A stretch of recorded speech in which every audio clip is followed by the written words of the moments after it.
Margarita, and together with Teresa, we organized and led 3 workshops on media literacy. And here I would like to summarize for you what we went through and perhaps also inspire you to go deeper in the topic.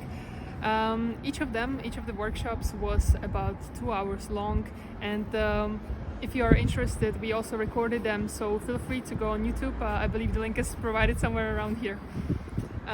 In the first workshop, we went in the whole problematics of media literacy, into what it means and how we can actually educate ourselves to be more literate in media literacy, and how it actually affects us, that media literacy surrounds us, and that we should ensure that we also educate ourselves how to work with the information that comes to us.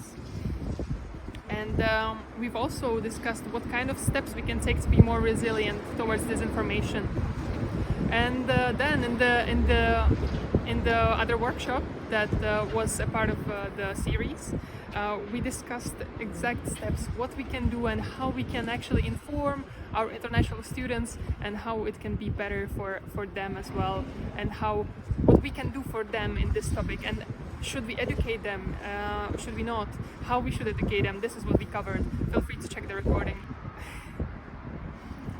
Some of the outcomes were that we need to raise awareness on this topic. We need to really dig deeper into what the resources are, and where does this person take this information, and then we should provide our international students with also the background on the media literacy. The other outcome was that we should check the resources, and that we should really dig deeper into where people take the information from. And let's admit, in this current world, it's okay not to have an opinion, because there's so much of information that surrounds us that it would be really, really difficult to know everything and to have an opinion on everything. So just be kind to yourself, and if someone asks you to have an opinion on something, let them know that you can read up on it and that you can discuss later on, but it's okay not to have an opinion right now. It's better to have no opinion than to have a disinformed opinion, so just be aware of this one. Teresa, would you like to tell us about what were your impressions about the workshops, and tell us more outcomes, and perhaps about the session also that we led on the National Assembly?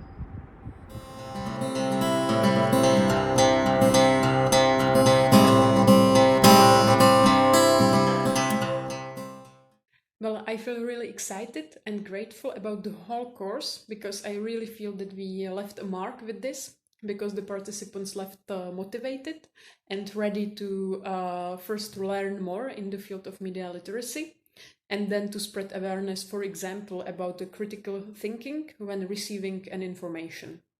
When it comes to the outcomes of the session that we held at the National Assembly, I would mention that participants realized what kinds of information even exist. Then we all together shared what we should pay attention to when reading an article or evaluating it.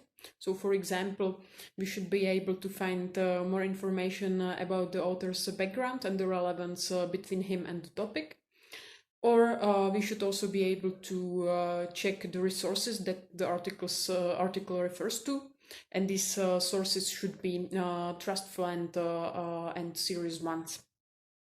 Then we analyzed an article together, which was not one of the best ones, and we mentioned and pointed out what parts are the ones that make it disinformative, let's say. And then the participants felt excited about learning more about fouls in argumentation, because we tackled this topic only a little bit, so that's why. And to end up the session on a rather positive side, we also shared what kind of serious resources we know and use in our daily lives. And we also gathered all the inputs of the participants in one document, which is available. So it's really nice outcome after this session.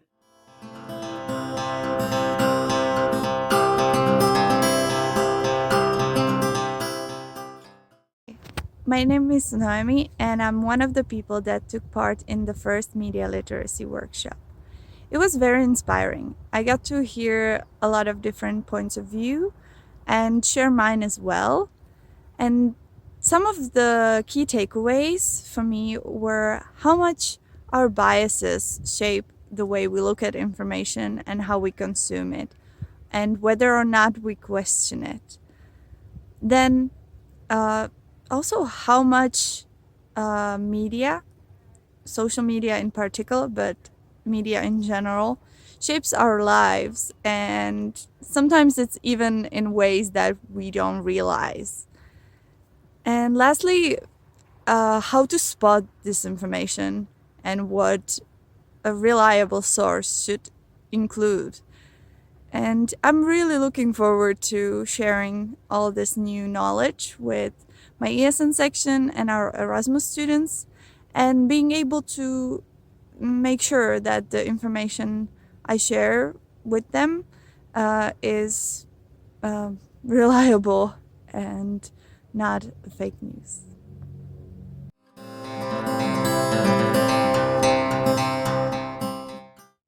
Yes, of course. I would actually have 4 tips for you.